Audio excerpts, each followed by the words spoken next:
Hi everyone, welcome to Sumer academy.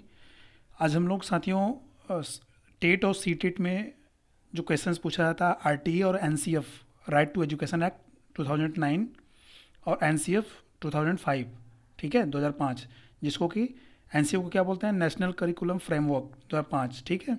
और कुछ questions क्या पॉइंट्स वाइज वन लाइनर, और जिसने भी वो लेक्सिया होते हैं, जितने भी पठन या पाठन संबंधी जो विकार होती हैं उनको देखेंगे। चलिए शुरू करते हैं। देखिए क्या है, आइए। आरटी एक्ट 2009, ये टेट और सी टेट का एग्ज़ाम, सी टेट का होने वाला है 31 दिसंबर को साथियों, तो उसमें आपको हो सकता है थोड़ा हेल्प कर देगा। चूँकि और मैं आपको बता दूं कि मैंने टेट और सी टेट फर्स्ट अटेम्प्ट में क्वालिफाई किया है। और आप क्लास अगर चाहते हैं रेगुलर, तो आप मुझे कमेंट कर सकते हैं, मैं रेगुलर क्लासेज आपको सब्जेक्ट वाइज दे सकता हूँ। और थोड़ा सा मेरे पास टाइम कम है, लेकिन फिर भी देखता हूँ, I will manage that. Okay, अगर आपको ज़रूरत हो तो आप बताएं। टेट और सी टेट मैंने दोनों प्राइमरी ऑफर दोनों फर्स्ट अटेम्प्ट में क्वालिफाई किया है, ठीक है। चलिए देख लेते हैं, ये बहुत इंपॉर्टेंट है सी टेट में, और टेट के लिए तो बहुत ही ज़्यादा, सी टेट के लिए भी, ठीक है। कभी भी क्वेश्चन यहाँ से पूछा सकता है। ये देखते हैं क्या है, वन लाइनर पढ़ते चलेंगे बस, ज़्यादा कुछ नहीं। आरटी लोकसभा में पारित हुआ कब? 4 अगस्त 2009 को। आरटी राज्यसभा में पारित हुआ कब? 20 जुलाई 2009। आरटी को प्रेसिडेंट की मंजूरी कब मिली? 26 अगस्त 2009। यानी कि यहाँ से एक क्वेश्चन ऐसे बनेगा, कन्फ्यूजन नहीं होना हो आपको, हो सकता है कि आरटी जो है सबसे पहले कहाँ पे पारित हुआ था? सबसे पहले राज्यसभा में, देखिए जुलाई में यहाँ, ठीक है, राज्यसभा में।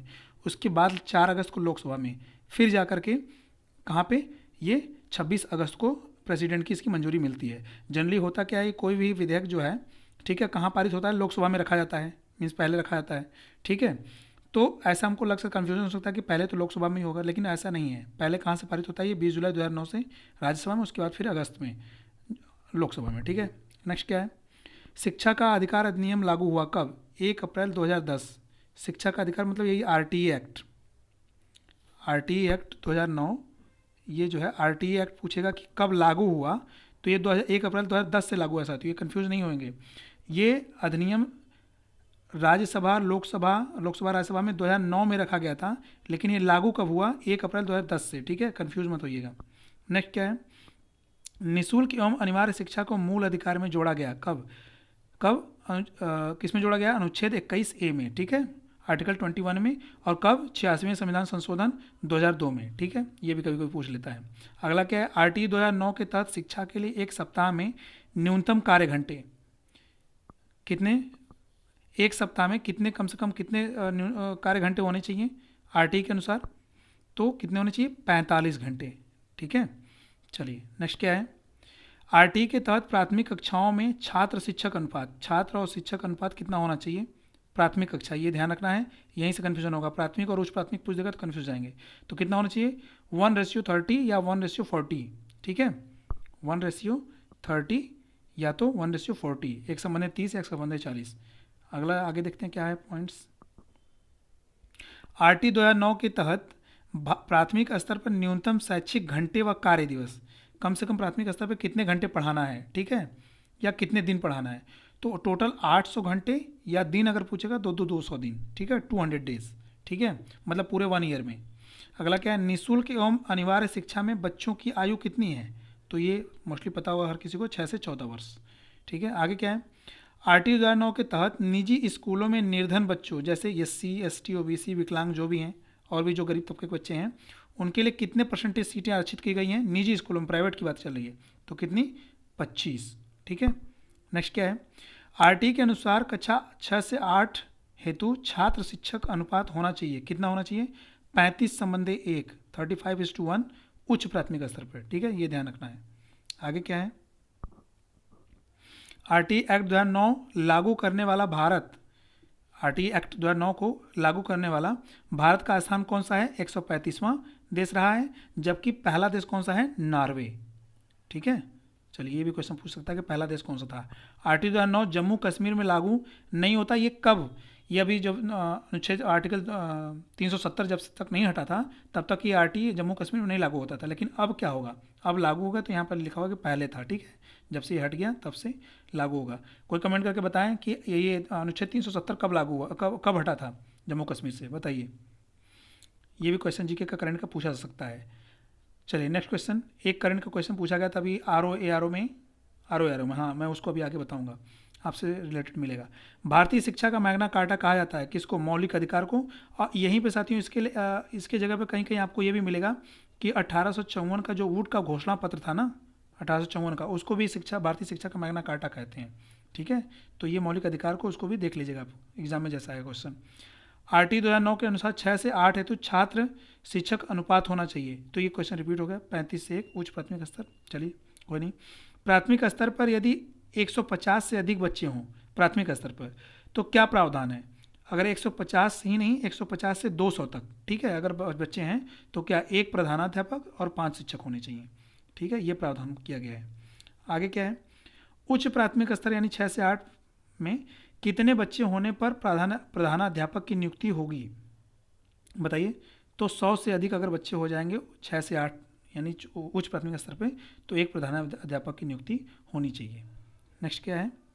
RTE के तहत उच्च प्राथमिक स्तर पर न्यूनतम शैक्षणिक घंटे एवं कार्य दिवस, अभी प्राथमिक स्तर पर आपने देखा था, ये उच्च प्राथमिक स्तर पर है कि कम से कम कितने घंटे पढ़ाना है और कितने दिन, तो 1000 घंटे या 220 दिन, ये एक्चुअली 990 घंटा आता है।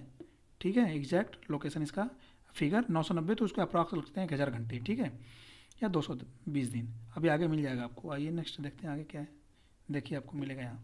RT 2009 के अनुसार प्राथमिक स्तर पर एक अध्यापक को प्रतिदिन, अभी आपने वो पूरा वो ईयर का देख लिया था, तो प्रतिदिन कितना पढ़ाना है? 4 घंटे प्राथमिक स्तर पे, तो इसी को अगर 200 से गुणा कर देंगे तो कितना हो जाएगा? 800 घंटे। दिन की बात मैंने बताया था, ऊपर बात हुई थी 200 घंटे में। और RT के अनुसार उच्च प्राथमिक स्तर पर एक अध्यापक को प्रतिदिन पढ़ाना है, उच्च प्राथमिक स्तर यहाँ है, तो 4.5 घंटे। अगर इसी 4.5 को आप 220, और दिन कितने हो जाते हैं? 220 हो जाते हैं, ठीक है ना, उच्च प्राथमिक स्तर में गुणा कर देंगे तो 990 घंटे आएगा। इसी को अप्रॉक्स राउंड फिगर मान लेते हैं, कितना? 1000 घंटे। ठीक है, आगे क्या? RTU को किस धारा में यह बताया गया है, RTE के किस धारा में बताया गया कि बच्चे को शारीरिक दंड देना और प्रताड़ित करना मना है? तो ये कौन सी है? धारा 17, ये 17 है, ठीक है, 17 में। ठीक है, अगर कोई टीचर बच्चे को मारता है तो बच्चा जाके कंप्लेन कर सकता है। यहाँ इवन दैट कि बच्चे के माता पिता भी उसको पढ़ाई के नाम पे, स्टडी के नाम पे उसको प्रताड़ित, शारीरिक रूप से दंड नहीं दे सकते हैं, ठीक है, फिजिकल टॉर्चर नहीं कर सकते हैं आप। इसलिए स्टिक भी क्लास में लेके चलना बैन हो गया टीचरों का। नेक्स्ट क्या है?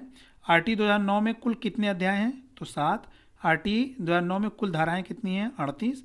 और विद्यालय प्रबंधन समिति RT की धारा किस में आती है? धारा 21 में आती है। ठीक है, तो ये कुछ RT से रिलेटेड पॉइंट थे आपके सामने। ठीक है, अब हम कुछ देख लेते हैं NCF। आइए, NCF 2005, NCF को फुल फॉर्म जिसे हिंदी में क्या कहते हैं? राष्ट्रीय पाठचर्या के रूपरेखा, यानी नेशनल करिकुलम फ्रेमवर्क 2005। ठीक है, देखते हैं इससे कुछ पॉइंट्स क्या है। विद्यालयी शिक्षा का नवीनतम राष्ट्रीय दस्तावेज किसे कहते हैं? NCM 2005 को, NCF 2005 को। ठीक है, किस मंत्रालय की पहल पर NCF 2005 तैयार किया गया था? तो मानव संसाधन विकास मंत्रालय, जो अब क्या बन चुका है? अब बन चुका है शिक्षा मंत्रालय। ठीक है, जब से न्यू एजुकेशन पॉलिसी आई है, पहले तो शिक्षा मंत्रालय था, फिर मानव संसाधन मंत्रालय बना, HRD मिनिस्ट्री, फिर क्या हुआ? एजुकेशन मिनिस्ट्री बन गया। ठीक है, और ये एजुकेशन मिनिस्ट्री साथियों कितने साल बाद चेंज हुई है? नई शिक्षा नीति कितने साल बाद लाई है? तो ये क्वेश्चन अभी RO मैंने बोला था कि आप पूछा था, तो 34 साल बाद। ठीक है, आप इसको देख लीजिएगा, 1968 के बाद फिर ये एक बार इसका मॉडिफिकेशन हुआ था जा करके, लेकिन ये 34 साल बाद आई है। ठीक है, 68 के बाद 86 है, ये इसका स्टार्टिंग 1968, फिर शायद 86 है, फिर उसके बाद एक बार मॉडिफिकेशन है कब। ठीक है, इसको कंफर्म कर लीजिएगा आप, नहीं तो आपको कहेंगे तो मैं नेक्स्ट वीडियो में किसी में आपको बता दूंगा। आगे क्या है? NCF 2005 की अध्यक्षता की थी किसने? प्रोफेसर यश पाल ने। ये क्वेश्चन पूछा गया है, ठीक है, टेट में, कि NCF 2005 की अध्यक्षता किसने की थी? प्रोफेसर यश पाल ने। आगे क्या है? NCF 2005 का फुल नेम क्या है? National curriculum framework. NCF 2005 को का प्रमुख स्रोत क्या था? प्रमुख सूत्र क्या है इसका? Main formula learning without burden. Learning without burden यानी बिना भार के अधिगम, यानी बिना बोझ दिए हुए बच्चों को सिखाना। NCF 2005 बल देता है किसके पर? कर के सीखने पर ये बल देता है। ठीक है, आगे क्या है? NCF 2005 का प्रारंभ रविन्द्रनाथ टैगोर के किस निबंध से होता है? सभ्यता और प्रगति नामक एक इनका निबंध है, जो क्लासेस में पढ़ाई जाती है 7 या 8 में। ठीक है, उससे ये प्रेरित है। ठीक है, NCF 2005 में बल दिया गया है किसके लिए? शांति के लिए शिक्षा। ठीक है, और क्या है देख लेते हैं। एनसीएफ 2005 में बताया गया है, क्या बताया गया है?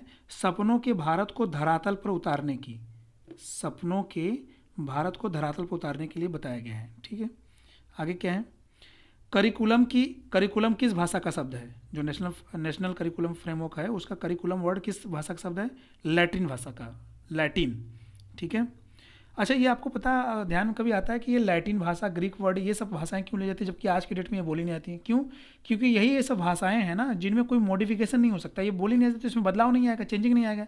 यानी एक बार जो वर्ड उससे बना लिया गया तो उस वर्ड को तो इस्तेमाल हो नहीं रहा तो उसमें चेंजिंग आएगा, इसलिए इन भाषाओं को लिया जाता है। ठीक है। साइकोलॉजी किस भाषा का शब्द है? ये भी लैटिन भाषा का शब्द है। ठीक है। नेक्स्ट क्या है? यशपाल शर्मा समिति में कुल कितने सदस्य थे? 38 सदस्य। ये भी क्वेश्चन पूछ सकता है। एनसीएफ 2005 की कार्यशाला आयोजित की गई कहाँ? एनसीईआरटी दिल्ली में। नेक्स्ट क्या है पॉइंट? पाठ्यक्रम निर्माण की आवश्यकता क्यों होती है? पाठ्यक्रम बनाना क्यों जरूरी है? शिक्षा के उद्देश्यों की प्राप्ति हेतु। ठीक है, वन लाइनर में पूछ सकता है आपसे। एनसीएफ 2005 का भाषा का फार्मूला त्रिभाषी फार्मूला है। एनसीएफ 2005 का भाषा का फार्मूला क्या है? त्रिभाषी फार्मूला या त्रिभाषा फार्मूला। कौन कौन सी उसमें भाषा है? पहला तो प्रथम भाषा में क्या है? हिंदी, यानी राष्ट्रभाषा तो हिंदी यूँ है नहीं, राजभाषा कह सकते हैं। राजभाषा और राष्ट्रभाषा में साथियों अंतर है। राष्ट्रभाषा क्या होती है? राष्ट्रभाषा वो कि जो पूरे राष्ट्र, पूरे नेशन में, पूरे देश में वही भाषा बोली जाती है, उससे राष्ट्रभाषा। राजभाषा क्या होती है? जो ऑफिशियल कामकाज की, जो ऑफिशियल वर्क के लिए यूज किया जाता है उस नेशन की गवर्नमेंट के द्वारा या किसी स्टेट की गवर्नमेंट के द्वारा, उसको राजभाषा बोलते हैं। तो हिंदी हमारी राजभाषा है, न कि राष्ट्रभाषा है। ठीक है, क्योंकि यहाँ पर ना जाने कितने लैंग्वेजेस बोली जाती हैं। द्वितीय भाषा कौन सी? अंग्रेजी, जो अंतर्राष्ट्रीय भाषा है।